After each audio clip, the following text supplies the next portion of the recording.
पण फायनान्शियल करप्शनने असं तुम्ही म्हणता की एकीकडे हे जे इलेक्ट्रॉल बॉन्ड आणि बाकीचे जे काही सगळे पुढे येतात हे मग कुणाचं आहे? बरं बाळासाहेब मला सांगा, मोदीजी नेहमी परिवारवादाबद्दल बोलत असतात.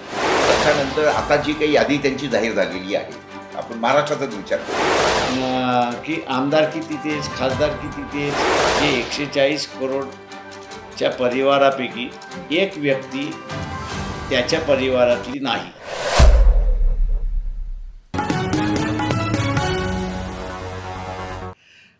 बरं बाळासाहेब मला सांगा, मोदीजी नेहमी परिवारवादाबद्दल बोलत असतात आणि त्याच्यानंतर आता जी काही यादी त्यांची जाहीर झालेली आहे, आपण महाराष्ट्राचाच विचार करूया, तर त्याच्यामध्ये आणि मोदींनी बोललेल्या ह्याच्यामध्ये आपल्याला काय म्हणजे हे दिसतो? म्हणजे दोन गोष्टी आहेत. ते एक परिवारवाद त्याचा असं ते म्हणतात की बाबा हा देशच माझा 140 करोड का परिवार, 140 करोडचा परिवार.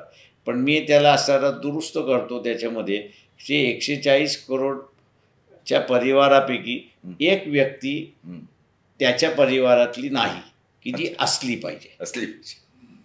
म्हणजे जिच्याशी तुम्ही असणारा विवाह केलेला आहे आणि जाहीरपणे तुम्ही असणारा पत्नी म्हणून स्वीकारलेला आहे आणि जिला तुम्ही अजून डायव्होर्स दिलेला नाही. मी तिथपर्यंत नाही सांगणार.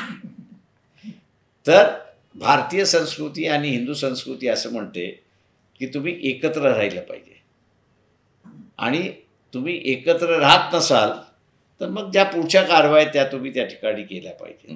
तेव्हा मोदी नेशन ॲज अ परिवारवाद ज्यावेळेस म्हणतो त्यावेळेस त्या नेशन परिवारामध्ये तो आपल्या पत्नीला इन्क्लूड करत नाही, ही असणारी सगळ्यात मोठी गोष्ट आहे.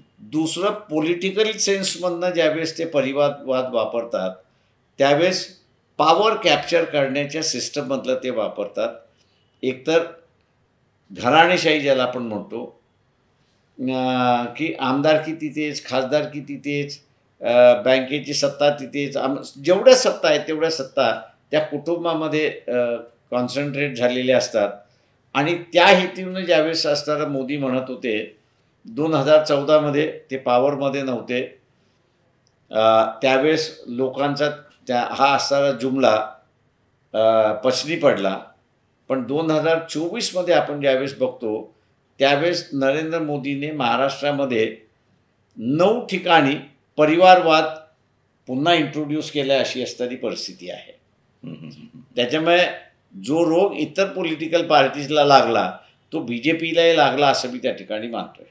देशातली यादी जी काही पाहिली म्हणून मी महाराष्ट्रातले 9 असं म्हटले की त्या ठिकाणी रिपिटेशन त्या ठिकाणी चाललेलं आहे. यांना परिवारवादाबद्दल यांचा फक्त असणारा परिवारवाद आता जुमला राहिलेला आहे, त्याच्या पलीकडे नेहमीप्रमाणे जसे अनेक जुमले आहेत. आणि ऑनेस्टी हळूहळू आता मोदींची संपायला लागली असं मी त्या ठिकाणी मानतोय.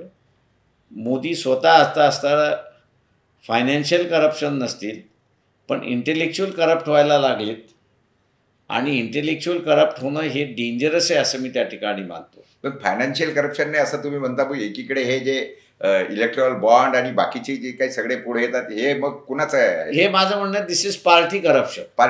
अच्छा, नॉट पर्सनल करप्शन. अच्छा,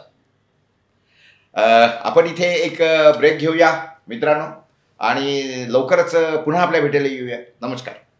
वाट बघा, जाऊ नका.